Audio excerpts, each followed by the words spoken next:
Hello, John. Can you hear me? I can hear you. I can hear you can hear me now. clear as a bell. Excellent. I'm Where are Gary we? Marvel. That's John Branyan, and welcome to Wise Fools. This is not the Bible study you want. It's the Bible study that you need. It's just Bible study that we all desperately need. Thanks for joining us tonight. Yeah. Shout out to our regulars. There's the doctor, first commenter. On behalf of Gary and Jeff. Sherry's here with the Shamrock. Hijack, top of the evening. Everybody's got a little Irish brogue tonight. Bunch of emojis. Dale's here. Hey, Dale. I saw Ken down here somewhere. There's Ken. I'm a blank screen. That must be code for something. Ray's here from Texas. So far so good. And Raised in Texas, huh? Yep, the great state of Texas. I don't know if you can see this. This is kind of green. It's about as green as I have. I'm not wearing anything green. Yeah. That would show up anyway, because anything green that I have is going to disappear with my. Yeah, that's right. But these chairs in the background here, John, both of our backgrounds are kind of green. It's in the green family. Yeah, I can do this. I can do this, and so it's. I like that. That's pretty cool. Yeah. So even if I'm wearing green, you wouldn't be able to see it. Gary's working. We had some last minute technical difficulties. Hey, Paula, good to see you. There's Jeff. They're saying hello to Christine. Oh, there she is. Okay. All right, and everybody else who hasn't sounded off yet, welcome to the Wise Fools. Had some last minute technical difficulties, but because we are dedicated and committed, we worked it out. We got it right. It was working fine until Gary went and got a new chair. He went and got a chair. So I would be lower so you could see the background, so you could see the sunlight outside, thanks to daylight saving time. Yeah. And he dragged that chair across the kitchen floor and everything went haywire. All I heard was this cacophony, and then everything went out. We lost it, and you couldn't hear me then after that. Yeah. It's a very tenuous situation that we have here. It's very sensitive. Yeah, it's very sensitive. We're on a razor's edge when we broadcast, and if we adjust anything, we make any changes, I'm almost afraid to take a drink from this mug because it may throw something off. But all right, so Genesis 29 tonight. I've got a coat hanger here for an antenna. That's what. Don't touch it. Do not touch it. Leave it right where it is. I got some foil on the end of it. That shows you how old I am. Mm-hmm. Tinfoil is the thing that. Olden days. It fixes everything. It fixes all of your broadcast. It fixes your television reception. It fixes radio reception. Yeah. Tinfoil's great as long as you don't put it in the microwave. If you put it in the microwave, that'd be a problem. Have you ever done that? Have you ever put tinfoil in the microwave? No, I never have. But I think I have put something in the microwave that had some metal in it, and we started seeing some spark. Mm-hmm. It's like fireworks. Yep. I wonder if that's what happened in Indianapolis yesterday. Did you hear about a big fire at the Walmart store? The Walmart distribution center, and I was at a lunch meeting in Plainfield, and I came out of the restaurant, and there was this huge plume of smoke. And it was huge. I mean, it's like, and I was pretty close to it, and this is like a couple of blocks wide, and just a great big tower going straight up. Yep. And the smoke at the bottom of it was rolling so fast, and you could tell it was so black that there was no water being poured on it yet. Right. And it took them like 4 hours. I can't remember how many stations it took. They had a lot of people working on that. There's a lot of stuff at the Walmart distribution center. A lot of flammable stuff. Yeah. So if you ordered something, you might want to just wait, cool your jets. It's going to take a while. It's blackened. It looked like a volcano. It looked like a volcano erupted in the middle of Indianapolis. It did. Could you see it from Kokomo? I couldn't see it from Kokomo, but I saw the footage. I live about 8 miles north of there. I live in Brownsburg, so about 8 miles north, give or take. And the smoke was kind of wafting to the north, Hmm. and we have debris in our yard. On my back porch, Like there's little, ashes. yes. Yeah. Jeff And said it showed up on the they say don't radar. touch it because it's toxic. Yeah. Yeah, I imagine it did show up on weather radar. Well, what are you going to do? Just leave it there? You have to just leave it there forever? Yeah, well, we're going to have a hazmat team come out tomorrow and Are collect you? it. And sweep off your porch? That's a good idea. No, we'll just. I'll take the leaf blower and just blow it off into the grass. Well, you should still have a mask laying around, don't you? You Yeah, haven't we do. you haven't gotten rid We of all of do. your masks, right? We do have those, And hand and sanitizer. we know how well those work, Mm-hmm. and so that'll protect us. Well, they don't work. They don't work with viruses, but they probably have some effect on, you know, big chunks of ash. They probably would filter that out. Yep. Yeah, They're some not of the useless. chunks were like a couple inches wide Mm-hmm. that are in our yard. Could you tell what it that went was? a long way. Yeah, So that was our excitement down here. that's more exciting than what happened here. Up here, it was just a beautiful day. It was 70 degrees, and so we went outside. I played some frisbee yesterday at youth group. I teach a youth group on Wednesday night, and so we did. We did Can Jam. If anybody hasn't played Can Jam, I cannot highly enough recommend it for your family. It's really fun, super easy. You take turns, two teams of two, and you take turns pitching frisbees at this little container. It's got a slot in the middle of it, and you have to try to score 21 points by slamming the frisbee into the container. It's super fun. That's my pitch. I don't even get paid to say that, Okay. so Okay. that's how You don't much I have like the stock in game. company or anything. Right. I'm not being paid for an endorsement. I just love it so much that I'm recommending it to my people who I think would enjoy it. All right. So tonight we have, I forget exactly how many verses, 35 maybe? Something like that. Yes, 35 verses. So, So what is 17, that? 17 and a half. 17 and a half.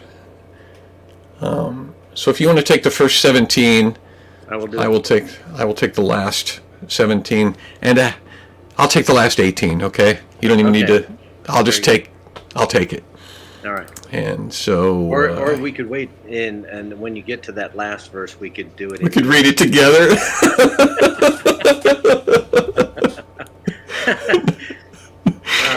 Okay. Let's do that. Let's read the last verse together. All right. All right, here we go. Genesis chapter 29, verse 1.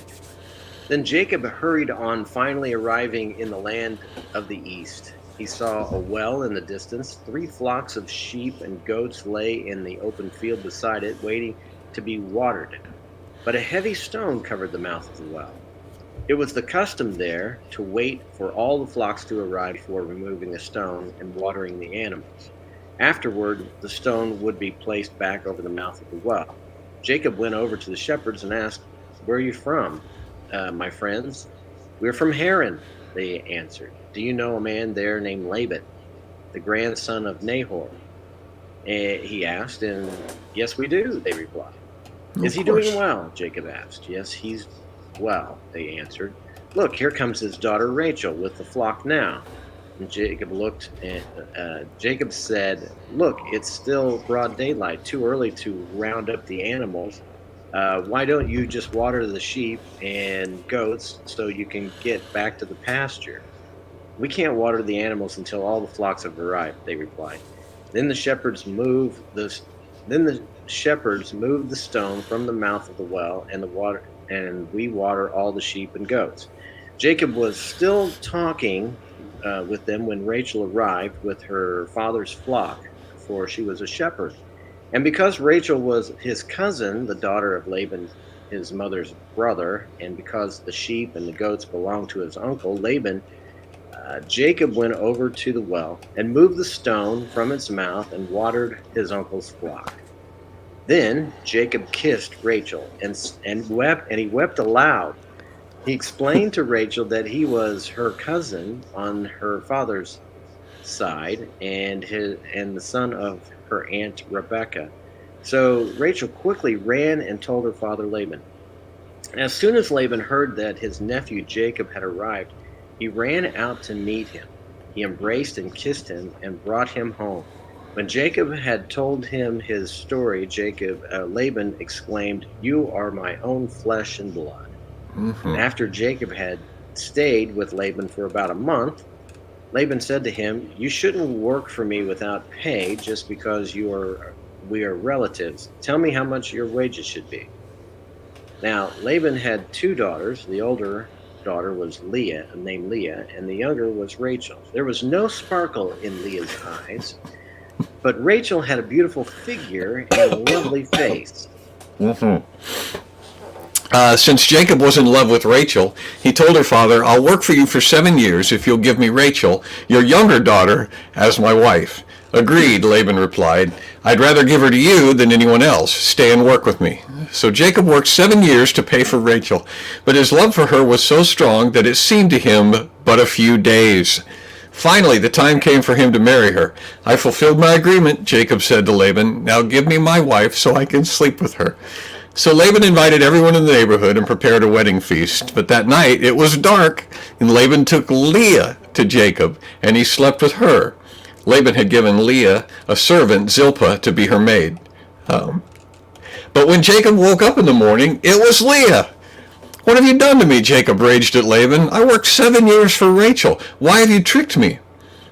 "It's not our custom here to marry off a younger daughter ahead of the firstborn," Laban replied. "But wait until the bridal week is over, and then we'll give you Rachel too, provided you promise to work another 7 years for me." So Jacob agreed to work 7 more years. A week after Jacob had married Leah, Laban gave him Rachel too. Laban gave Rachel a servant, Bilhah, to be her maid. So Jacob slept with Rachel too, and he loved her much more than Leah. He then stayed and worked for Laban an additional 7 years. When the Lord saw that Leah was unloved, he enabled her to have children, but Rachel could not conceive. So Leah became pregnant and gave birth to a son. She named him Reuben, for she said, "The Lord has noticed my misery, and now my husband will love me." She soon became pregnant again and gave birth to another son. She named him Simeon, for she said, "The Lord heard that I was unloved and has given me another son." Then she became pregnant a third time and gave birth to another son. He was named Levi, for she said, "Surely this time my husband will feel affection for me, since I have given him 3 sons." Here we go. Once again Leah became pregnant, and gave birth to another son. She named him Judah. For she said, "Now I will praise the Lord." And then she stopped having children. Which may have been why she praised the Lord. That was awkward. Yeah, we probably won't do that again. No, probably not. I think there must be a fraction of delay or something. I don't know. Yeah, there is. There is. Okay. All right. Let's pray. Father, thank you for the reading of your word. Thank you for this example. We pray that you would speak to us tonight as we have this conversation, that you might be glorified in it, that your Holy Spirit would lead us and help us to learn something from this. We ask it in Jesus' name. Amen. All right. Amen. So,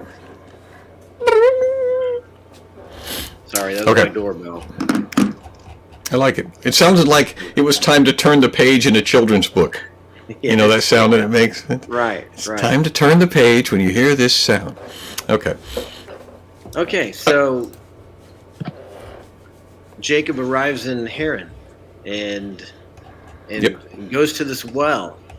That well now we have to remember here, when he's traveling to the east, he's never been there before. There are no road signs as far as we know. So there's not signage. He's not really sure where he is. Right. So he asks these people, and they tell him, we know Laban. He's doing all right. And so they have this tradition here. They have this well. They have it covered with some type of stone, and they only uncover it and water the flocks when everybody shows up. Right.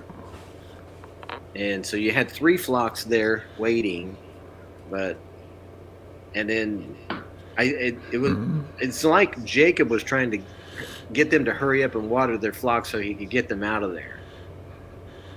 Well, it could be. It was pretty presumptuous. When they wouldn't move, then and he saw Rachel, then he just took matters in his own hands and just watered her flock. That's a way to get a woman's attention. Right. Let me water your flocks for you. And there didn't seem to be any consequence for that. And no, they didn't get mad at him about it. Would you do that? Like, would you, if you went to a well, it's your first time there, you're meeting the people, trying to get the lay of the land, figure out what the protocol is, and they said, yeah, we don't open up the well until everybody is here. And you're like, yeah, well, forget that, and go over and like on your first day. I know that seems bold. Well, that ain't how we're doing it now. I know that's what you used to do, but now we're doing it. New guy in town. We're doing it my way. My way. Yep. Yeah. Where I come from, that's not the way we do it. Where I come from. Yeah, that tells you a little. That's sort of fitting with Jacob's personality, right? That's the same kind of thing. That's a guy who would dress up like his brother in order to steal a birthright. He would do that sort of thing. Yeah, that's right. Right? That's right. So, and now this is an odd thing. So he waters the sheep. Then it says he goes over and now Rachel's his cousin. Never met her before. Right. She's really good looking and she has a really fine form.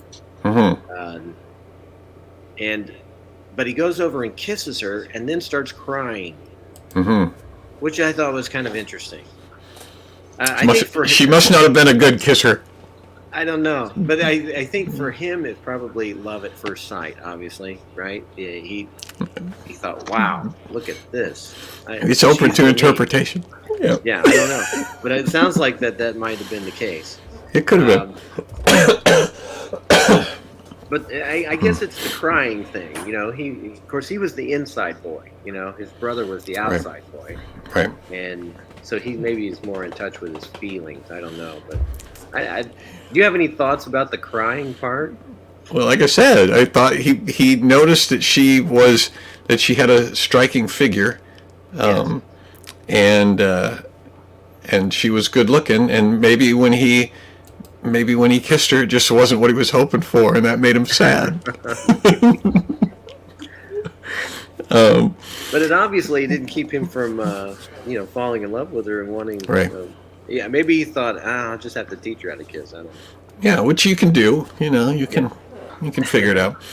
Yeah, I don't know. He wept aloud, and then he exclaimed in verse 12. He exclaimed to Rachel that he was her cousin on her father's side. And the son of her aunt Rebecca. So Rachel took off running. And right, she went. Dad. She was super happy. Yeah. Now Leah, unfortunately, we haven't quite gotten there yet. But Laban was pretty happy too because you're really flesh of my own flesh and blood.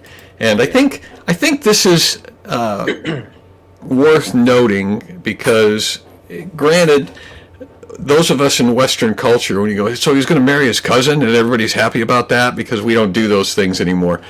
But this does line up with what we've read previously about how annoyed they were with the Hittite and Canaanite women coming into the family, and how that caused so much distress and anxiety in the families that Laban was basically saying, oh, this is a relief because you're already part of the family, and so we can set aside the fact that they were cousins because that weirds us out.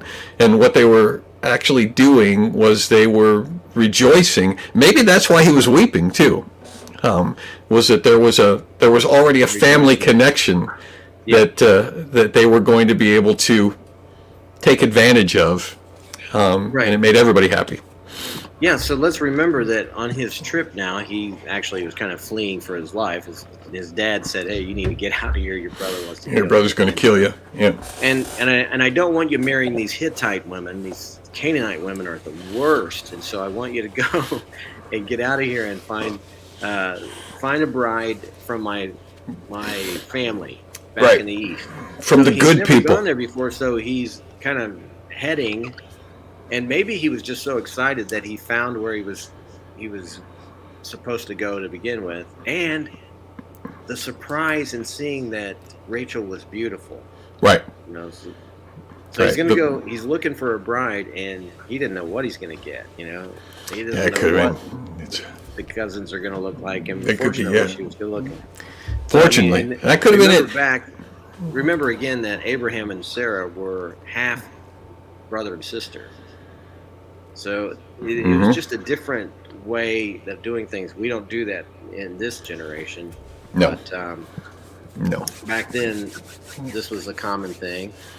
Well, we're going to get into some more things that's kind of interesting here too. Yeah, go ahead. It's tribal, and we've talked many times about how we don't have the same sense of family that they had in the Old Testament. We don't value it as much, and it's quite likely that it was tears of joy and excitement and exuberance, and realizing that this is going to work out even better than I anticipated, because it's family, and we're going to keep it in the family. And oh, look, she's not even repulsive. It's not even. This is not going to be as hard as I thought it was going to be. Exactly. Yeah. So it's a sigh of relief and tears of joy. Right. So in verse 14, it says, after Jacob had stayed with Laban for about a month, Laban said to him, "You shouldn't work for me without pay."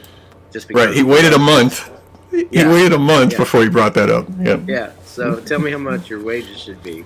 And so this is where Jacob says, "Hey, I'm really crazy about your younger daughter." He makes it very clear, younger daughter. Yeah, he said it twice. He said, "Rachel, your younger daughter, as my wife." To be clear here. Right. And, read my lips. Look at me. Rachel, your younger daughter. Now, there's quite a debate on verse 17. There was no sparkle in Leah's eyes. Some versions say that she had dull eyes. Some versions say that she had weak eyes. Right. So the debate is that she hard of seeing? Did she have some type of? Or I don't think so. She just had the kind of eyes you look at and go, There's nobody home. Yeah, I don't know. There was something happening there. That's what I think. Was not attractive. I think you're right too. But Rachel had a beautiful figure and a lovely face. So she had the whole package. Right. She had the eyes, the face, and the figure to go with it. Right. And so Laban wasn't worried about marrying Rachel off, right? Laban wasn't worried about that. But with Leah, he was like, okay, we're going to have to. Yeah. He had some concern. And so, no one was knocking on the door for Leah, unfortunately. Right. And so he goes, well, around here, we don't marry the younger one in front of the older one. And what he might have meant was literally, like, right here within 10 feet of myself, we don't marry the younger one in front of the older one. And it would have been nice if he'd have mentioned that, 7 years earlier, maybe. Yeah, so Laban he's sneaky, and so is Jacob, and so you got these two guys. So you got these. It must run in the family, I guess. Word Watcher mentions that the New King James Version says tender eyes. I did see a sermon by, I can't think of the guy's name now, and he said that in his personal opinion, he thought that what it meant was Leah had beautiful eyes, but Rachel had everything. So Leah just had nice eyes, but Rachel it was the whole package.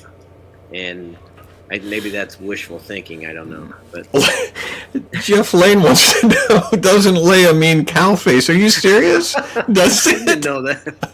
Cow face. Does it? It might. I don't know. She had like doe eyes, they're like, I don't know. That's interesting. Who would name their baby girl cow face? Who would do a thing like that? I've heard of people being horse face before, but not cow face. That's interesting. Here's a suggestion that no sparkle in her eyes could mean that she could see that she didn't could see that she didn't care for him. He could see that she didn't care for him.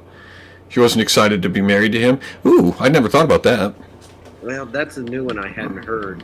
I haven't heard that either. Obviously, she was willing to go along with the trick, and the deception because she didn't complain about that. Yeah. And I think there's a possibility that she may have really liked Jacob, but he wasn't giving her the time of day. His attention was to Rachel. Right. But and maybe we don't know how much older that she was than Rachel, but if she hasn't gotten a husband by a certain time, then there's a concern. Right. That she'll never be married, and in that day and age, it was a woman, if she needed a husband to be able to make a living. I mean, right. She couldn't. There were no career women. There were no single career women back then. No, so she really needed to be married. So Jacob says, "I'll work for 7 years," which, as I understand from some commentary, that is actually a longer time than is normal for a wife. So he's not getting paid other than food and board. Right. But he's not getting paid for 7 years because he's all of it's going toward Rachel. Toward the dowry. Right. All right. So we go to the wedding.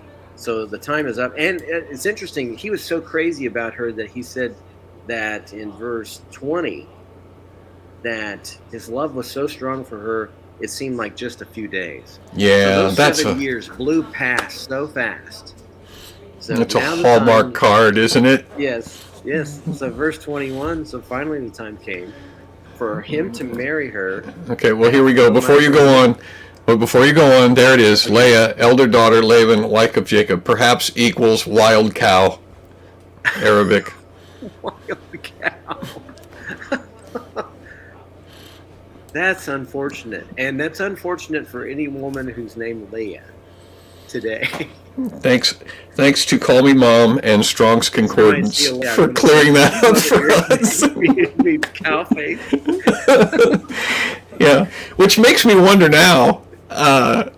Which makes me now wonder about Rebecca, because if we're comparing her to a wild cow, how much more better looking does she have to be? You mean Rachel? Rachel, yeah. Rachel, in comparison to her sister, it could have been like, well, wow, look at this. She's lovely and beautiful. It's like, well, yeah, when you hold her up next to a wild cow. Wild cow. Yeah. Or you. Nice. I'm completely distracted now. Okay, go ahead. Me too. Yeah, thanks to Call Me Mom. I appreciate you doing the research for us here on the fly. Sorry, so we get to, so Jacob says, give me her as my wife so I can sleep with her. That's not too bold. I mean, after 7 years, how long am I going to have to wait here? Right, and I appreciate the honesty. We're not getting any younger here. I'm going to tell, my daughter's not in the comment section today, I don't think, but and I've told this story before, I think, publicly, and if she's embarrassed, which I don't think she will be, that's too bad. But she and Luke got married fairly young. They dated for four or 5 years. And then their first year in college, let me make sure this is right, she was 19, I think, when they got married. And there were people who were saying, well, you're so young, are you sure you don't want to wait a few years until you get out of college and everything? And Mandy was telling me how frustrating it was to have all of these people basically telling her not to get married, just continue to date and you don't want to, Christian people are saying, don't get married, put it off. And she was like, this is so frustrating because Christians are supposed to be all about marriage. We're supposed to be all about, settling down and raising children and all that sort of stuff. And so she said, her response to one of the people that asked her, some lady in the church, why don't you wait until next year to get married? Mandy said, because I don't want to go another summer without having sex. That was her response. Nice. And that was what she told me, just looked me dead in the face and said, I don't want to wait another summer without having sex. And I said, well, you know what? I have no rebuttal for that. Yeah, I have no. Yeah, there we go. Yep. All right, so, and Call Me Mom chimes in again. She says one might be generous and assume that cows were considered to be beautiful. Yeah, one might be generous and say that. One might. I've seen some beautiful cow eyes. I've seen, yeah, cows are especially beautiful to other cows, not necessarily, whatever. The important thing is that she got married. She finally did find a husband. So, so the next, they had a big party, which is tradition, wedding feast. But that night, see, this is why electricity is so good. Because that night, it was dark. It was funny. It was dark. They had darkness back then. Yeah. And it does say that. It was dark. It was dark. Yeah. And Laban took Leah to Jacob, and he slept with her. And it must have been so dark he couldn't see her face. Right. But he had an idea, because after the fact, then she mooed, and that was... That is not scriptural. No, that's not in the scripture. So, anyway. Yeah, so it was really dark. Took her in, and people make jokes about that kind of stuff all the time. It's like, how does he not know, and what is it? And so my guess is it was probably, like you said, there was no electricity, and there was probably a lot of rituals, and there were probably many things, veils, and all that sort of stuff that were involved, and and as long as she didn't say anything, he was probably. Yes. Yeah. But it gives you. It's always made me think. That we talk about how Rachel was this beautiful thing to behold, and she was lovely. Look at Jack wife. What's that? Look at Jack wife. She's at her parents' house watching tonight. This is awkward. Sorry, I didn't know what we were going to talk about. I didn't know we were going to cover this tonight. This isn't in my notes. Right. It's in the Bible, though. This is what it says. But here's the thing: in the dark, if you can't tell Leah from Rachel, then physically they must not have been radically different from one another, right? Because if she had literally been like a wild cow, then he would have known, even though it was dark. So, I think Leah gets a bit of a bad rap. So it's not like one of them was maybe 110 pounds and the other one was like tipping the scales at 200. I think 500, yeah. In the dark, you would have noticed the difference. Right, that's my point. In the dark, I think in the dark, he could not tell them apart. That means they must not have been, radically different. Yeah. Okay. We're going to give her the benefit of the doubt. That's all I'm going to say about that, out of deference to hijack wife's parents. Yeah, but obviously Leah was in on the deception. All right. So then, verse 25, but when Jacob woke up in the morning and it was Leah, and then he says, "What have you done to me?" Jacob raged at Laban. Right. "I worked for 7 years for Rachel. Why have you tricked me?" And that's when he says, "It's not our custom." Now this is right. He goes, did I never mention? It slipped my mind, Jacob. Yeah. Did I not mention? I thought I mentioned it, but no, we don't marry the younger first. Very awkward. Yeah, you could have told me that sooner, like a lot sooner. I'm sorry. I thought I did. I thought we talked about that. I'm sorry. This is why we have to read the fine print on the contract all the time. Right. This is why you need some spark in your eyes. But Laban compromised. He's willing to compromise. But wait until the bridal week is over. So you got, it's you and Leah for a week, and then I'll give you Rachel too. Provided that you work another 7 years. So he wasn't going to have to wait another 7 years. He just had to wait 7 days, and then he gets both of them. Right. And so Jacob agreed to work another 7 years. Right. And a week after Jacob had married Leah, Laban gave him Rachel too, and then Laban gave Rachel a servant. So both of these women get servants. So they get a maid. So Zilpah is one of them, and then this is Bilhah. Right. So now Jacob went from having no wives to basically he's got 4. Right. Well, what's interesting too is that it sticks that in there, like it's all of this drama is taking place, all this deception and everything, and then it's like, and also he gave her a servant, and this was the servant's name. We're like, okay, well, thank you for that little morsel. Thank you for that useless morsel, but okay. Well, now here's the interesting thing. I'm curious about this because now he's got multiple wives. Right. And so I sometimes go to gotquestions.org just because it's a Christian site and they answer a lot of things. And most of the stuff I totally agree with. And there's just a few things that I don't. I think they're Calvinists and I'm not, but that's not a biggie. I can deal with that. We can still call them brothers. Hey, sure, but they talked about this because I looked up polygamy in the Old Testament. Because there seems to be quite a bit of it. I mean, we're 29 chapters into Genesis, and it's happened a few times. Esau, when we left Esau, he had 3 wives. And the first time it happens is I think it's in Genesis 4. So, I mean, right after Cain and Abel, then we have another story there, and the guy marries 2 wives. So, what they said was there's no specific verse that says do not marry more than 1 wife. But it's assumed that you're just going to marry 1. So, like for instance, in Genesis, is it chapter 2, where it says that for this reason a man will leave his father and mother and be joined to his wife, and the 2 will be one flesh. That's the standard. Right. When Jesus in Matthew chapter 19, he repeats the same thing. Right. And so that's the standard, just 1 man and 1 wife.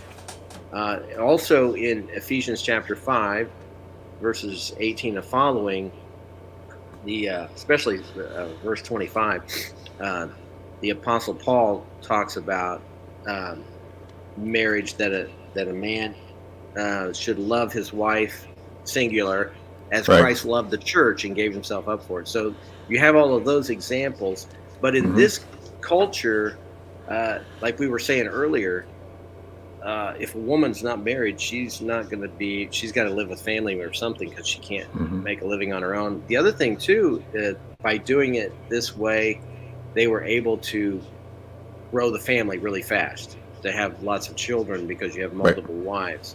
Right. And as we're going to see with Jacob, as we continue on, he's going to have children by all these women. And that's how he gets 12 sons and daughters from those too. So there's going to be a lot of kids. A lot of kids. Well, there's also qualifications for elders in the New Testament, where it says you're supposed to be the husband of 1 wife, and there are many people, and I'm not trying to refute this. There are many people who say that disqualifies you if you are a divorced person, right? And it might. But I tend to think that it is a commentary on polygamy. I think that you're only supposed to be the husband of 1 wife at a time. But that's a different debate. It is a different debate. But the one other aspect of this was that, as governments set up laws, and in our country, it's 1 spouse per husband. And of course, then the Supreme Court changed that to satisfy or mollify the letter people, LGBTQ, X, Y, and Z, Q, whatever, LMNOP, and basically eliminated the definition of marriage altogether. Yeah, they eliminated the definition of marriage, and I'm surprised that we haven't reached the polygamy, to satisfy the bisexuals. I'm surprised that we haven't already gotten into the polygamy thing, because you're telling a bisexual person that you can only choose 1. But I raised that, and maybe that's the next thing that's going to come down the line. That is an interesting point to raise, because I think that our culture is practical polygamists already. I think that we have such a loose. We don't really care about preserving marriage as far as monogamy goes. We're not super interested in monogamy, and marriage is serial monogamy is, I think, the term that people use, where yes, I'm only married to 1 person at a time, but I have 3 ex-wives that are still alive. And so So then you start to get into some hair-splitting definitions. Well, it's like people say, "Well, I'm single now." Well, yeah, but there's a difference between being single and being divorced. Those are that's two different statuses, and we sometimes lump them together.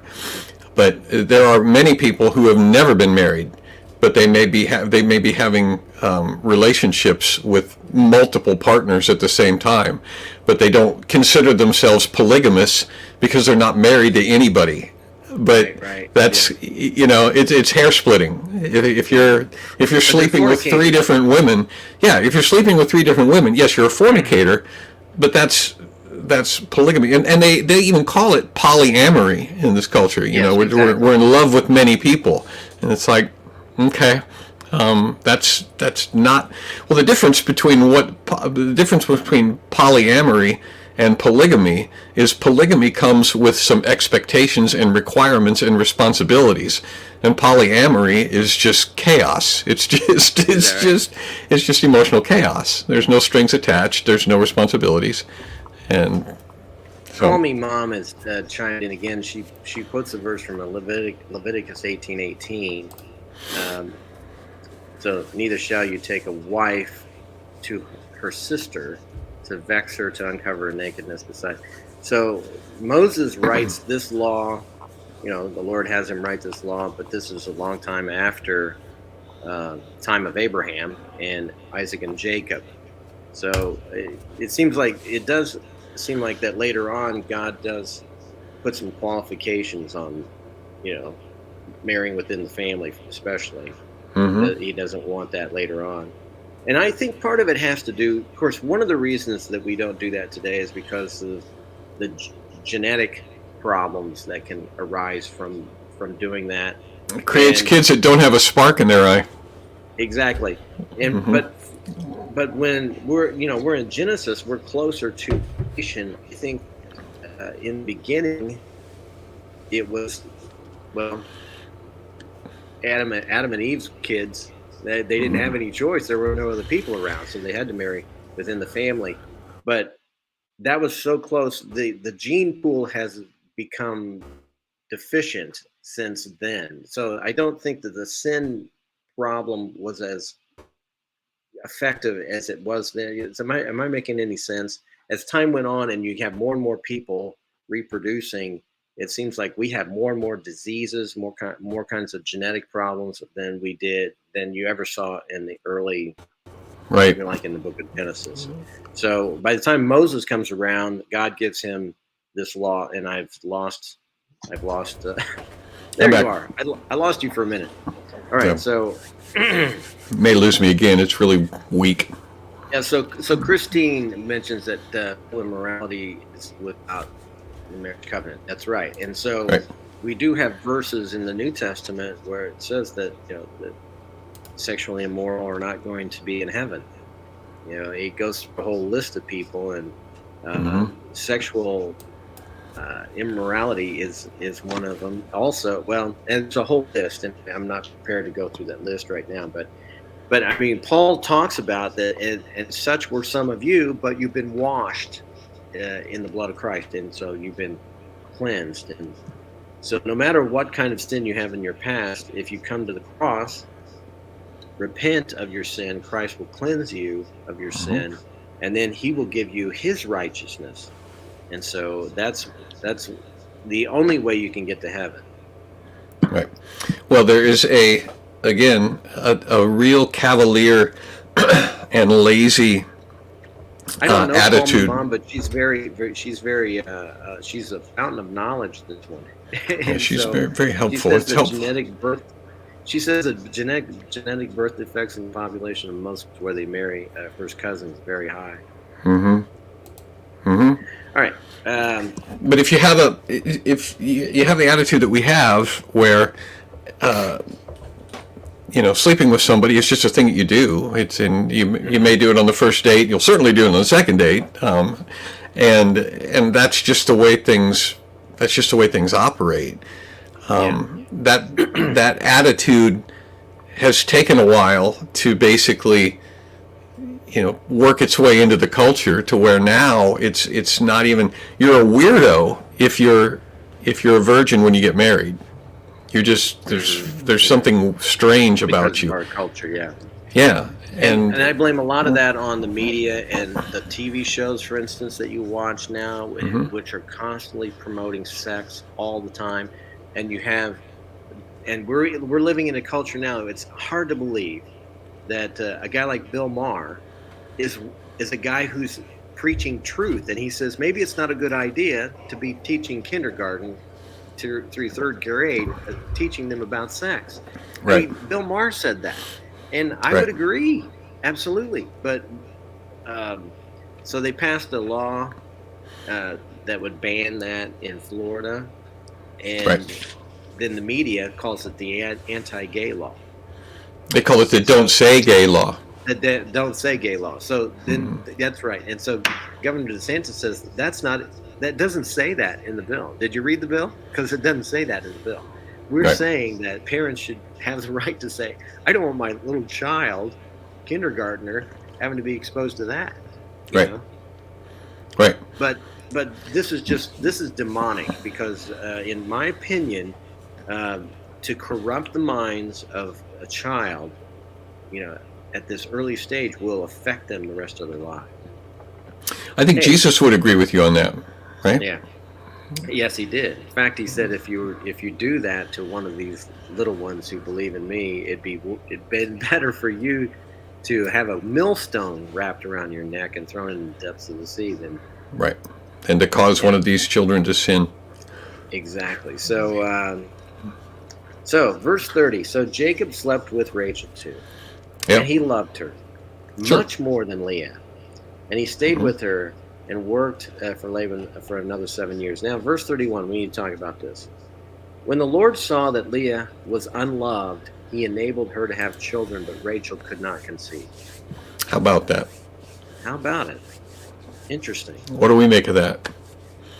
What do we make of I don't know that? what to make of it. Yeah. So one thing that we haven't really discussed is what was the relationship between Leah and Rachel like at this point? Because basically Leah steals her man.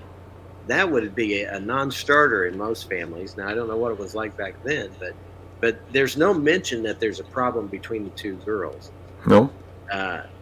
But when God saw that Jacob didn't feel the same way about Leah as he did Rachel, then he lets her have children, but he doesn't let Rachel have children. Yep. So what do we make of that? I don't know what to make of that. I'm confused. There are a lot of things in the Bible I think I can figure out, but this was a head scratcher. I think on the one hand, if you're Leah, you're going, well, at least, he gave me children.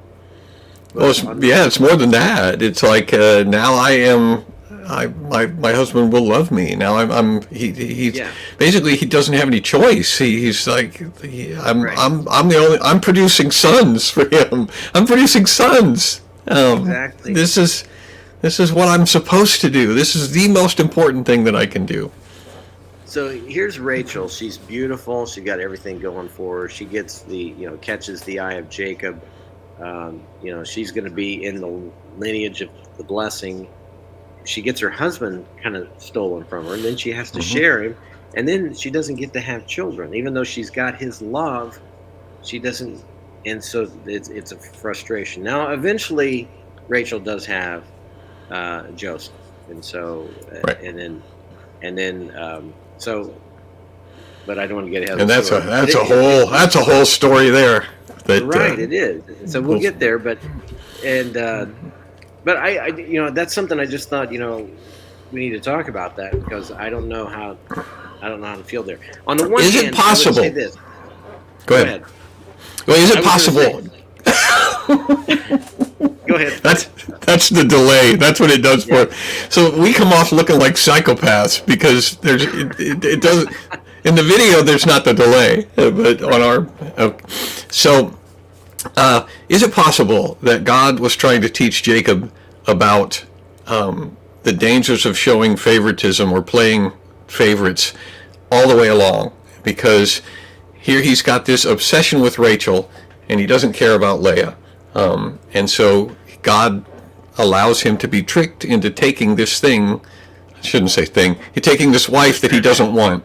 and he's got to deal with that. And then this wife that he doesn't want is producing sons for him, and he is still showing favoritism to Rachel. And then when he finally does have a son, when God does give him a son, what does he do with that son? He makes him the favorite, and that leads to all sorts of problems for his son.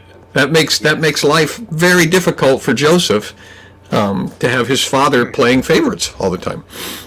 I know it. Yeah. So the whole favoritism thing, it's almost like Jacob.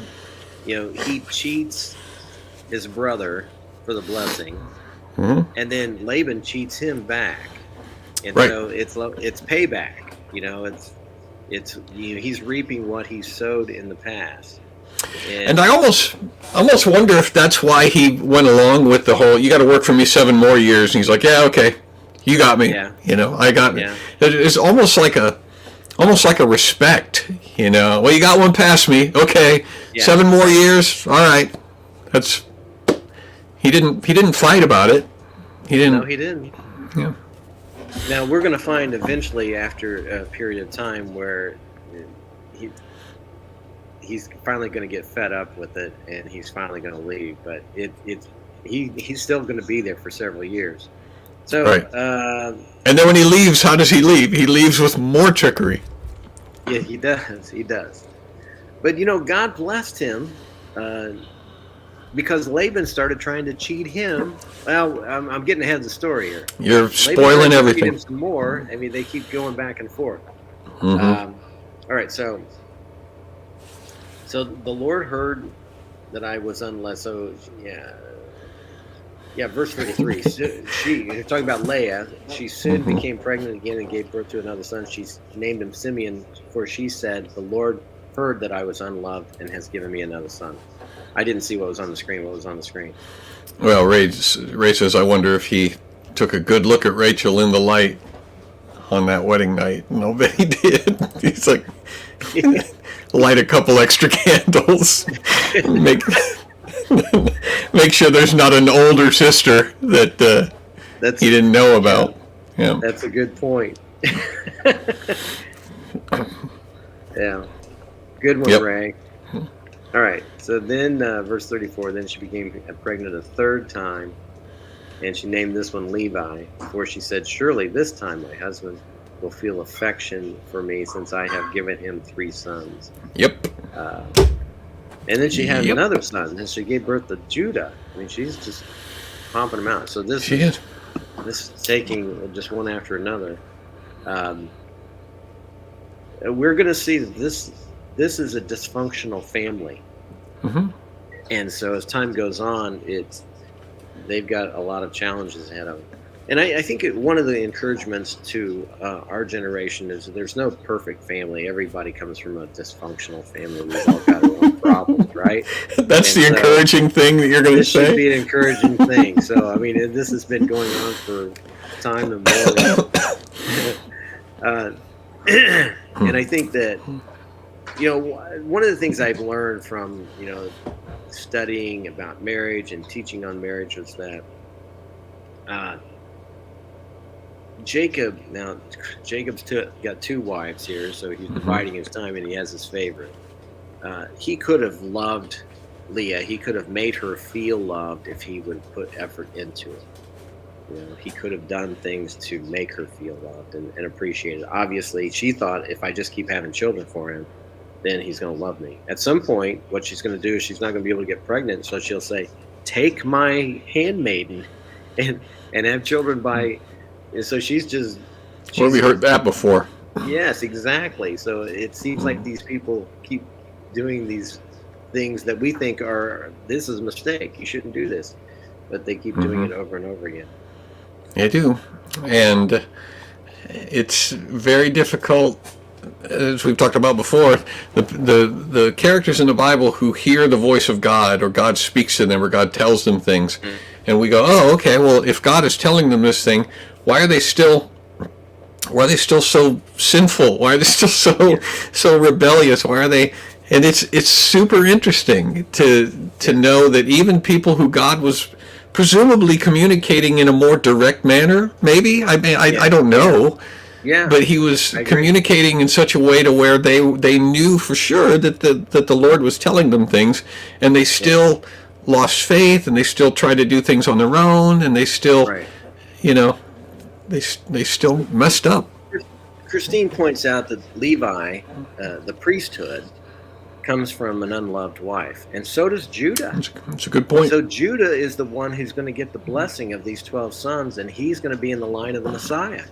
Right. Which is interesting. He came from the wild cow. The cow. Yes. Mm-hmm. Well, we've all learned something tonight, and I think I'm the better for it. I am not going to be able to read that story ever again. No, the same way. Thank you, not my wife, or what is it? Call me Mom. That's what her name. Call me Mom. I appreciate her contribution to this evening. Yeah, I appreciate everybody's contribution. It's just these Bible studies just get better and better as people. I feel like we've sort of formed a little family, like we kind of know each other, and it just gets better and better every week. So next week we're getting close to, well, we got a little ways to go, but we're getting down toward the end of Genesis now. We have how many more chapters do we have to go? I don't even know. We're 29. Halfway, but we got a long way to go because we got to go all the way through Jacob. Oh, that's right. That's Joseph, right. And then we got to go to Egypt, and because Exodus is next, and we're a long way from Exodus. So so I think it was Monday or Tuesday. I read this chapter again, and I read 10 chapters ahead, and just to get a feel for the story, how it plays out. It's almost like watching a movie. I mean, it's just there's so many interesting things that are going to take place. They should make a movie of this. They should. With Charlton Heston.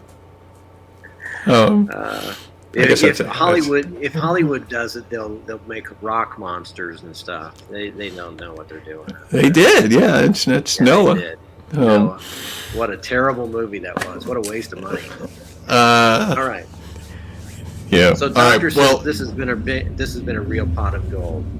If I could speak, Irish, I would, but I can't. Top of the morning to all of you.